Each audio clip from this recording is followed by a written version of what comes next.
universidad. Y, por ejemplo, uno de los temas es cómo nos articulamos en editorial, donde nosotros tenemos 8 imprentas, solamente la imprenta de la sede nacional. Ahorita, por condiciones presupuestarias, tiene capacidad de publicar 40 títulos al año, de imprimir 40 títulos al año, pero si tuviéramos mayor presupuesto en placas y en papel, el tope que podemos imprimir es 150 títulos al año.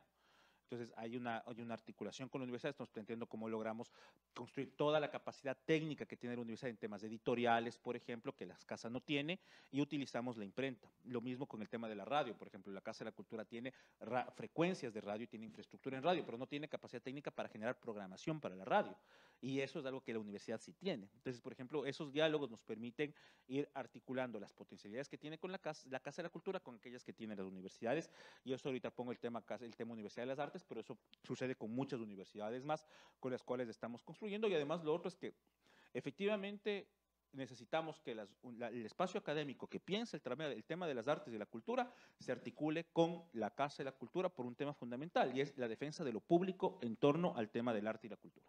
Si es que no tenemos una articulación para defender lo público, finalmente vamos a terminar desarmados como sector.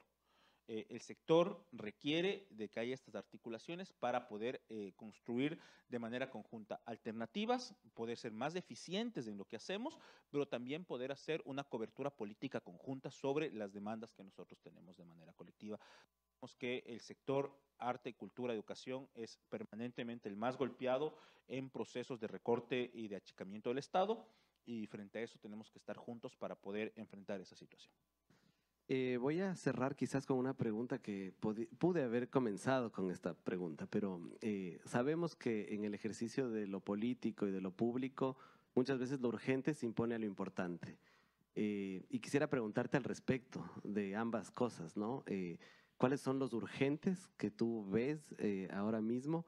¿Qué es lo importante? ¿Y cómo hacer para que la balanza no se incline a favor del urgente en vez de lo importante?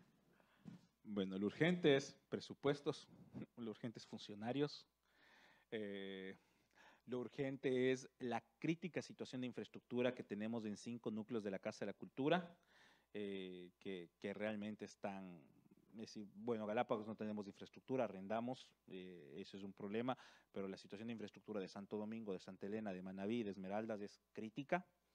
Eso es urgente, como señalar el tema presupuestario es un tema urgente frente a los recortes que se vienen.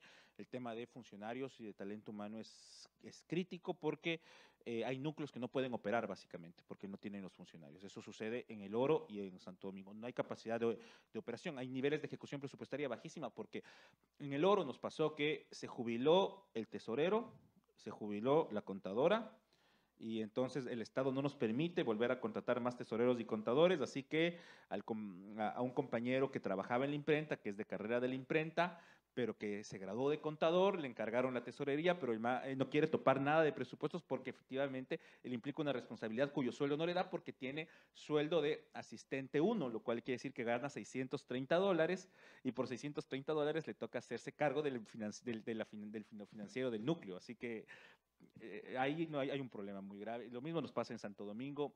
En Santo Domingo, por ejemplo, y eso hay 7 directores de núcleos ahora que eran funcionarios de la Casa de la Cultura. Ahora son directores, pero el Ministerio de Finanzas no nos permite, está la plata ahí, porque son sus sueldos, es decir, ahora pasaron a directores y sus partidas quedaron vacantes. No nos permiten llenar sus vacantes, pese a que el dinero está ahí, porque nos dicen que hay que ser efectivos con el gasto y que le demos a otro funcionario la responsabilidad. Esto, bueno, en algunas provincias hemos logrado resolver, pero en Santo Domingo, si son 5 funcionarios y uno de los funcionarios pasa a ser director, te quedas con 4 funcionarios. Entonces, ¿cómo operas? Es imposible. Entonces, esas son cosas urgentes que tenemos que ir resolviendo. Lo importante es toda la institucionalización de la Casa de la Cultura, lo importante es la construcción de unas líneas de planes de carácter nacional, lo importante es la articulación del sector con la Casa de la Cultura como un espacio de representación política del mismo sector cultural. Lo importante es cómo le abrimos a la Casa de la Cultura a los debates sobre la contemporaneidad en la producción de las artes y sobre la interculturalidad. Eso es lo importante también. ¿Y cómo hacer que lo urgente no se imponga a lo importante?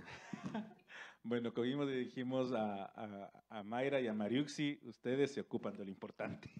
Y tenemos al equipo administrativo, que es un equipo bastante solvente, que tiene experiencia en el sector público y experiencia en el sector cultural, el director administrativo, la directora jurídica, la directora de talento humano, que son realmente muy buenos cuadros, y la financiera, que se encarguen de resolver lo urgente, ¿no? Porque un poco hay que dividir esas responsabilidades y estamos trabajando con las dos cosas, es decir, permanentemente estamos dialogando con los dos procesos.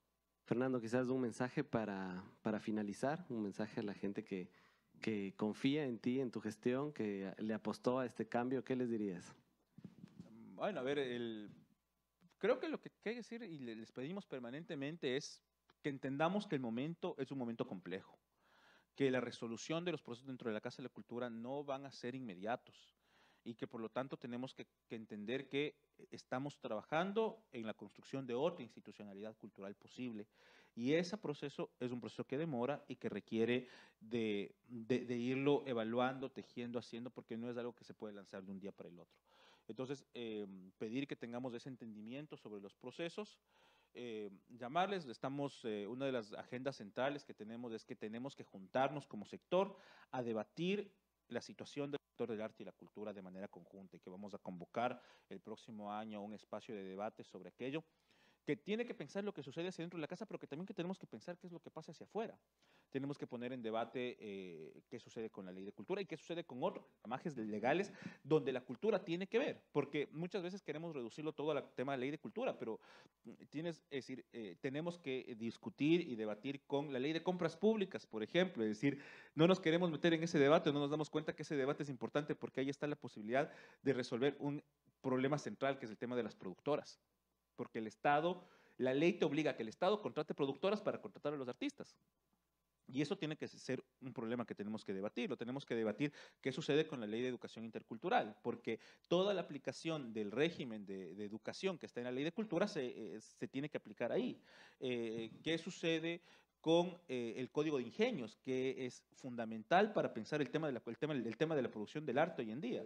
Entonces, tenemos que abrir esos debates y tenemos que construir eso. Es decir, la idea de convocarnos a dialogar sobre esto es la idea de convocarnos a buscar las salidas que tiene que tener el sector a largo plazo. Y también lo otro que también no podemos descuidarnos es que no queremos politizar la Casa de la Cultura, pero si no hay una respuesta política frente a lo que sucede, no vamos a tener capacidad de que el sector pueda subsistir frente a lo que va a pasar en este país o lo que está pasando, que es el desarme de lo público, el desarme del aparataje estatal. Y efectivamente demandamos mayor efectividad y estamos de acuerdo en que haya mayor efectividad en el trabajo en lo público, pero lo que se está haciendo es desmantelarlo y tenemos que articularnos políticamente para evitar el desmantelamiento de la institucionalidad cultural que tenemos. Ya nos pasó con esa resolución ilegal que se fue sobre la ley de cultura de fusionar el ICA con el IFAI, y frente a eso tenemos que tener una respuesta también como sector. ¿Cuándo sería un poco este encuentro? El primer trimestre del próximo año. Bueno, muchas gracias, Fernando. Gracias por participar en este sexto encuentro de investigación en artes de Lilia. Gracias por estar en la Universidad de las Artes. Gracias a todos los presentes, al equipo de producción. Y bueno, mañana es la última jornada del encuentro, así que los invitamos a permanecer conectados y a venir a este edificio de Manzana 14 en el corazón de Guayaquil. Muchísimas gracias. Gracias a ti, Velo.